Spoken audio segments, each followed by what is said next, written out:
everyone!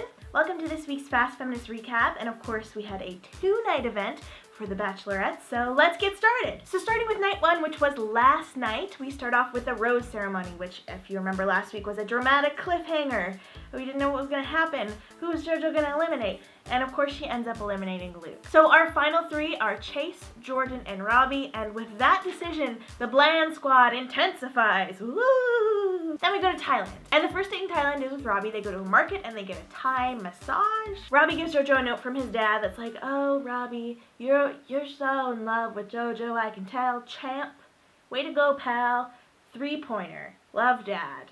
And he gives it to JoJo and he's like, "This is a note to remind you how much I love you because my dad said so." Super weird, but I guess it worked for him because they spend the night in the fantasy suite. The most disturbing part of that being that it looks like JoJo left her high heels on the nightstand, which is super weird and like actually kind of gross to me because you like put like water, sleeping water on your nightstand. When you're like thirsty in the night, you have your sleeping water. That's where it goes. You don't put shoes there.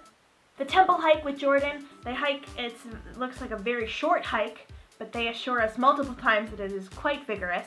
So I'll take their word for it because they seem very fit. And they sit in this temple area where there is no kissing allowed, so they can actually work out their problems and feelings, which is an issue I think for Jordan and JoJo when they get together. They just sort of smooch and don't talk. So it was probably a good date choice for them. And then later it's brought up that there are maybe some concerns over lifestyle differences, maybe not meshing. They don't really resolve anything. And they go to the fantasy suite anyway. Yeah.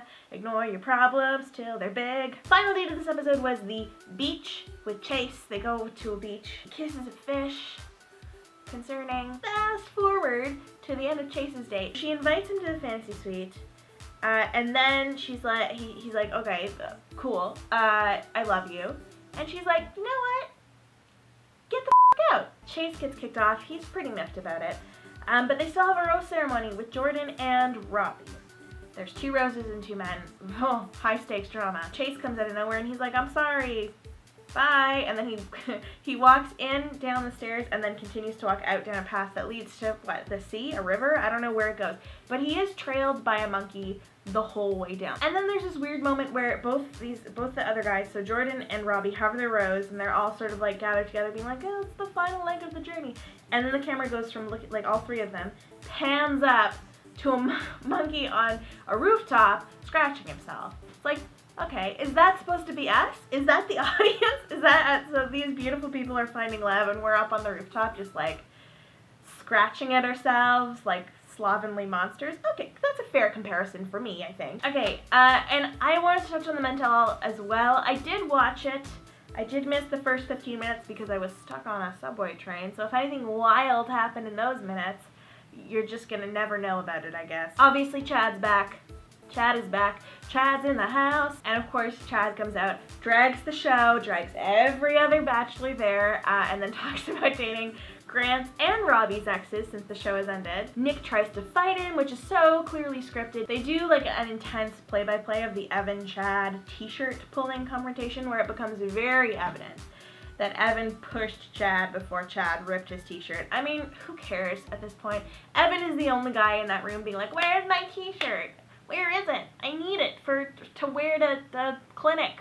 Vina, please." One amazing nugget about Chad is that he comes up with the most insane anecdotes. Today he said, "Sometimes you choose apples when you should have chose pickles." What? So we talked to Luke and Chase as well, and it seems like they're priming them both to potentially be the next Bachelor. I actually really hope they don't pick either because they're both so boring. I'm really hoping, I mean, you guys all know that Wells is my favorite this season. I'm really hoping they pick Wells just because it seems like he has like a little bit of a personality. JoJo comes out, answers some questions from the guys.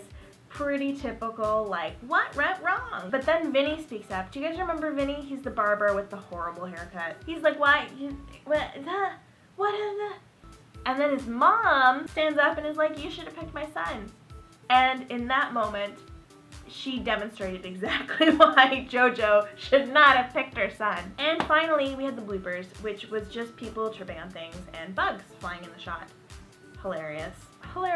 Next week is the season finale. JoJo's picking either Jordan or Robbie. I think they're both bad choices. but I'm gonna watch anyway. That's it for now. I will see you guys this Friday for a new sketch and next Tuesday for a Bachelorette recap. The last one of the season. If you like this video, click subscribe. I make a new one every single week. You can also find me on social media down below, and there's another video in the bottom left-hand corner of your screen if you would like to watch another video from me right now. I'll see you guys next week. Bye!